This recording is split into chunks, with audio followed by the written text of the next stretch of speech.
Rage 2 has to be the best worst game I've ever played. It's truly a game of two halves, with one being spectacular and the other being pretty bad. If you guys remember my PAX video, I said that I thought the game would be one of the best combat experiences of 2019, which turned out to be true. But I also said that I thought the world might be a bit bare, and unfortunately, that was true as well.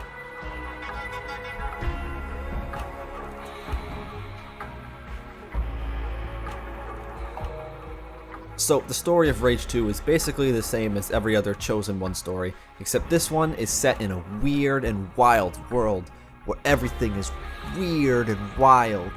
Seriously, that feels like the only way to describe the story and world. It's so superficial and every character feels like they were created for the sake of making a wacky character, man. The story kinda seems like it was written by a freshman screenwriter. It tries to be edgy, it has one-dimensional characters, it attempts to sound wittier than it actually is, and it's very loose on structure. I really dislike the story here. It is such a mishmash of over-the-top weird shit and then serious moments. This creates a little bit of tonal whiplash, as I can't help but laugh at every serious line that comes out of someone's mouth because it just sounds so corny. We gotta stop them. And I'll personally wring the neck of that goddamn wrinkled bastard. Anger. But at the same time, when it goes to the weird shit, I also can't help but laugh at that because it's so poorly written and awkward. Boudoir of pleasure to join our little game, because you have a hunger. I mean, this character right here, all he ever says is, "I'm Clay Clayton, and I'm rich and cool." His entire character consists of, "I'm Clay Clayton." That's it, there's nothing else to him, and that can be said for pretty much every single character in this game. Your sister is, I want revenge, but I'm not powerful enough, but I want to help. The doctor is, oops, I made you do something dangerous that almost killed you, but I'm actually good, so it's okay, teehee. And the other two dipshits are just standard, I take care of all the people in this town, but I could really use your help, Ranger. They're also surface level, generic, and forgettable. This also isn't helped by a constant bug where the dialogue would completely cut out and go silent. Yeah, it's a thing, and it happens pretty frequently. And this is all a damn shame, because the basic setup is here to create a really hilarious and absurd world and story, but unfortunately, the poor writing makes everything come off as just corny. I think I was actually bored of the story before the intro mission was over, and I certainly got bored of the world after the first few hours when I realized that it was just so goddamn empty. Seriously, there are just long stretches of dirt all around you, just dirt. And when you eventually stroll up to a building or town, you find that the majority of the buildings are just empty. They're completely empty. Save for maybe a couple of these dumbass boxes, which I'll get to a bit later. But as you see here, this is what I mean when I say empty. There's just nothing here. Nothing interesting, no storytelling, no details. It all feels exactly the same as the last building you walked into, because it likely is the same as the last building you walked into, because you'll notice a lot of the assets are copy and pasted across the world. I was hoping this game would embrace its absurdity, but it's so poorly constructed that it feels like a shoddy attempt at Borderlands. Oh, and it seems that everyone likes to repeat themselves. It's one of them bandit dens again. It's one of them bandit dens again. It's one of them bandit dens again. It's one of them bandit dens again.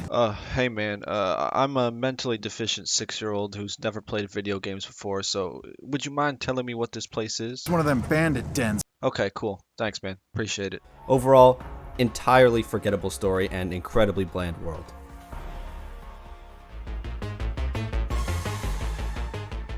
Now, all that stuff with the story aside, let's get to the goods. The combat. Ooh, this is satisfying. You can tell id Software helped on this aspect of the game, because it really feels like an extension of Doom. The guns have a great weight to them, and everything is so brutal and crunchy and fast. You have this overdrive mode that lets you do insane damage, and popping it makes your vision get all saturated and blown out, and it really just eggs you on to go completely insane. The other abilities are also pretty cool, but I found myself only really using like 2 out of the 4 on a consistent basis. Once you upgrade the push and ground pound abilities, that's kind of all you need, because most of this game just isn't that hard. Like, I seriously think that no person alive should be playing this on easy or normal. Just skip those, they're just too easy. And even hard can feel like a bit of a cakewalk at times. I would personally suggest playing it on Nightmare, which is the hardest difficulty, and I think there you'll be given a good challenge, but if you play it on hard too, that's fine. Just don't play it on normal. The balancing and progression, however, is very uneven, and it feels like it's entirely dependent on the player. See, this game has several different weapons and abilities that are found within the arcs hidden around the world. The issue is that these aren't marked on your map, and there's no mission for them, so it's up to the player to find them at random. This in turn creates a system where you can literally play through the whole game only having like half of the weapons and abilities that are allotted to you. Well, to be fair, there was this lady who was selling secrets of some sort, so maybe she could help you find them, but I wouldn't know what secrets she had and how well they worked because I had a bug where she just disappeared and like gone, poof. She wasn't there anymore. Also, side note while editing, some of these guns just like aren't good, especially compared to the rest. Like this Firestorm revolver is such a piece of shit. I mean, look at this. It does nothing. And it seems like it would be awesome. It's an exploding cell, like you can detonate the bullets, but no, it's terrible. And I don't know why it's so terrible. The other guns are just objectively better. So yeah, even when you find all those other guns, some of them just aren't even worth using. There are also a bunch of upgrades and craftable items and things like that, but they too get overlooked. And in my entire 20-something hours of playing, I did not craft a single item. I don't even know how to. And all the other systems in the world feel pointless. Like, there's practically no reason to collect cars since your starting vehicle is already one of the best by far. The different shops are useless, and there's only one that's even worth going to because the other ones, you can either find the stuff in the open world or you just don't need it. And the world itself is so boring and lifeless, like I said earlier. Every side activity is just another shooting gallery where you walk in, kill everyone, which is fun, but then you have to destroy these dumbass boxes. I mean, seriously, you spend like half the game doing this. Literally every location in this game has you hitting these boxes to get money, ammo, scrap, and ferrite for your upgrades. And it is so damn boring. I eventually just gave up on doing it because I couldn't stand fighting for 5 minutes, then having to spend another 3 running around trying to find where all the boxes were hidden. It's tedious, and it's annoying, and it's throughout the entire game. And since all you do is shoot and hit boxes, there's not really a reason to explore or seek out more than you need to. And I promise you're not missing out on any interesting side stories, because there aren't any. The main missions, however, are very, very fun, and pretty much every time they put you in some sort of arena and force you to fight your way out, the game feels amazing. I really can't stress that part enough. The combat is just so good. So yeah, despite the poor world and progression, the gunplay is still incredibly fun and satisfying. Now, this is a good looking game. It's not anything particularly special, but it definitely looks good. The game has a very vibrant neon color palette that works well on the surface, but as I said earlier, once you see how superficial the tone of the game is, the colors do little to add anything back into that. The animations and character models are rough, but the textures are pretty solid and the explosions and effects are very detailed. The music is definitely the standout here though, and it feels like Doom meets synths. It's heavy and it helps give you that energy to whoop some ass. As I've said several times before, the world is pretty bland, but I will say that I do like the different towns scattered across the map.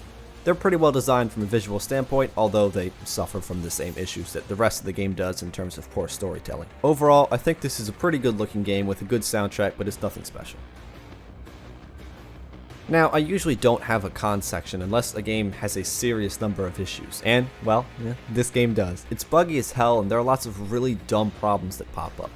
Things like the fact that the menus lag when switching tabs, the fact that the settings list doesn't scroll properly, the fact that this happens when driving a monster truck, the fact that this dialogue just won't trigger no matter how many times I hold down the talk prompt, the fact that I fell down this ladder, and the fact that I died on a boss and when it respawned me, the boss was no longer there. Oh, and I should also mention how I got to the final mission and it took about 5 minutes of walking around and fast traveling to another location for the game to catch up with itself and actually trigger the mission.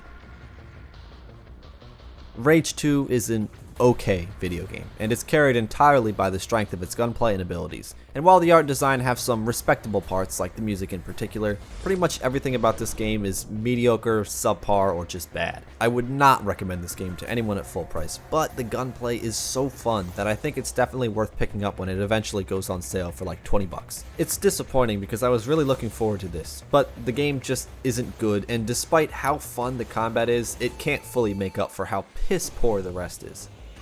Thanks for watching, guys. Hit that sub button if you haven't already. Stay tuned for more. Check out that Twitch link in my bio, and I'll see you in the next video.